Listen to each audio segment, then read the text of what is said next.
Hey, we're going to be taking a quick look at the Godox Vl300 series light, as well as this 85cm omnidirectional softbox. This light has been out for a bit, so we're not going to be doing too many specs today. Instead, I want to give you my review from the time I've been using this light with regards to what I think it works well for, some of the experiences I've had with it, and I'll show you some awesome photos and videos I've been able to take with this, as well as some professional client work projects that I've done using this light setup. With so many competing lights on the market right now, and Aperture being one of the most used, especially with content creators, does the Godox have what it takes to be in your kit? To start off with, this is a 300 watt, 5600 Kelvin light. This is the largest, most powerful, and actually most expensive light in my setup right now, in comparison to the 𝗖𝗵𝗃 X60 80 watt lights, which I have two of, that have been really great for smaller projects. But I was starting to realize I need something just a little bit more powerful, especially when I want to minimize the amount of lights I'm carrying and I just want to have a one light setup, which is how I came about this. Let's start again by looking at what our room setup is like without any lights on. Hey Google, turn off all the lights.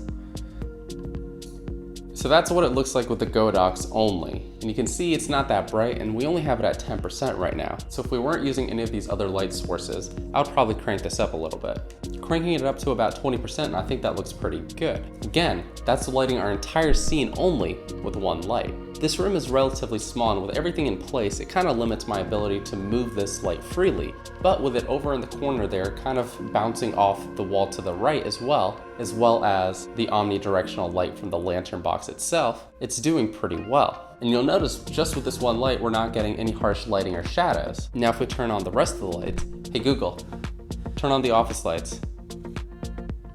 Sure. 20% still looks pretty good, but with the addition of the other lights, it makes our scene look more rich, as well as gives our background more depth. This light setup has become extremely useful and handy for me, especially when I want it to be my primary or only light source. I'll show you a couple example videos, photos, and projects that I've done using this light.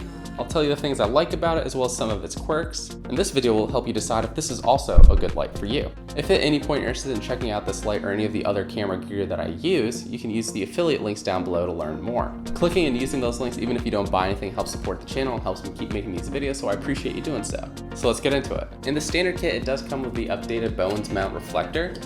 And the kit I bought specifically from PureGear actually includes a bunch of extras that are really helpful as well. The main one being barn doors, which can be a really cool way to shape and direct your light. And in addition to the color diffusers that come for the barn doors, you also get a nice set for the Bowens mount too. Let's first discuss some of the main pros. For me, something that was definitely important was that this would be a quiet light. Compared to the smaller 80 watt 𝗖𝗵𝗃 lights that I was telling you about, which I've done interviews before with, those fans are constantly running really loud, even if they haven't been running for that long. This, on the other hand, is super quiet. It's only a couple feet away from me, but you'll notice that you aren't picking up any of that sound. Another pro going for this is its quick release plate. Mounting to the light is a breeze, it locks in really well, and the release pin works pretty well too. I found the light's directional knob to be really good. It's easy to turn and loosen, and when you want to get some tension but you don't want to fully tighten it up, I find it's really easy and smooth, and it did a really good job at holding the light in the position I wanted, even when I mounted the heavier omnidirectional light box. Up next, the remote. The Godox comes with this nice little remote with an LCD screen, so you can quickly look at it and see your settings. You have the ability to change brightness on in single percentages,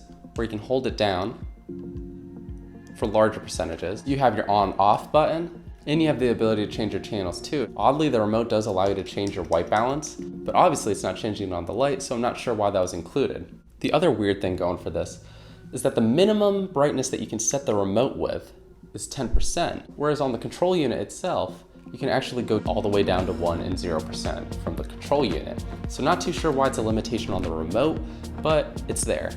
And so the biggest competitor to this is going to be the Aperture 300D. However, that costs about $400 more. The Aperture, while I don't have one to show you here, does have a few pros going for it, so let's quickly go over those. The first one is that the Aperture touts that it has a 360 rotatable arm, whereas the Godox can't do that. However, in reality, it's not much of a difference because once you have your actual power pin plugged into both units, you're still going to run into the same limitation where you actually can't rotate the light 360 degrees. On the other hand, when you move to bigger lights like this, you also have to deal with the consequence of bigger and heavier light controllers as well as power adapters. Again, that's to be expected with larger lights. However, this one, and in direct comparison to the Aperture 300D, doesn't mount as nicely to your light stand.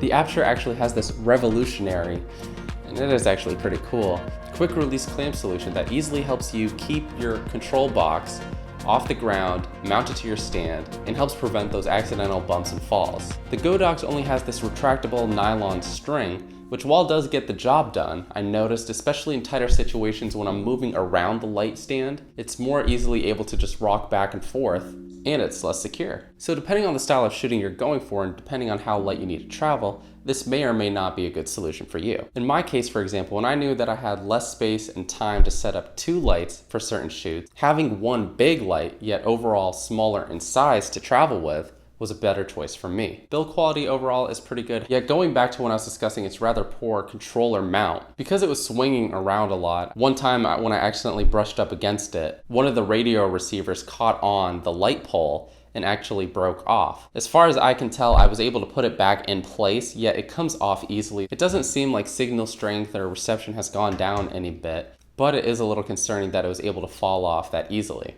And now for my choice of the light box. I wanted something that would provide soft and even lighting for the entire scene. Again, when talking about downsizing from 2 smaller lights to 1 larger light, I wanted a light that could provide even lighting for the entire scene, which is why I went with the 85cm lantern light box. The frame seems to be well constructed and pretty durable, but I will say the cover itself, especially with the straps in the back, aren't. In fact, within my first couple of uses of it and setting it up, both of its mounting straps in the back snapped off. It still stays on relatively securely, however it has me questioning its longevity a bit. So final thoughts, if you're looking to upgrade to a larger light but you want to stay under the $1,000 price point, overall it's built pretty well, it's pretty versatile, it gets pretty bright, and most important for me, it doesn't get loud. So whether you're a videographer or a photographer, it's a great choice, especially with that lantern box, which I also highly recommend. Thanks again for checking out this video. Don't forget you can learn more about the lights using the affiliate links down below and help support the channel and help me keep making videos like these. We have a lot more exciting camera and gear reviews coming up soon. In the next video, I'll be telling you why I'm returning the Fuji X-T4, and I'll be telling you what camera I'm getting in place of it. In fact, I'm switching all my Fuji gear out, if that's a hint. So stay tuned for that one, and until the next one, guys, as always, 𝗚𝗶𝗵𝘀𝘀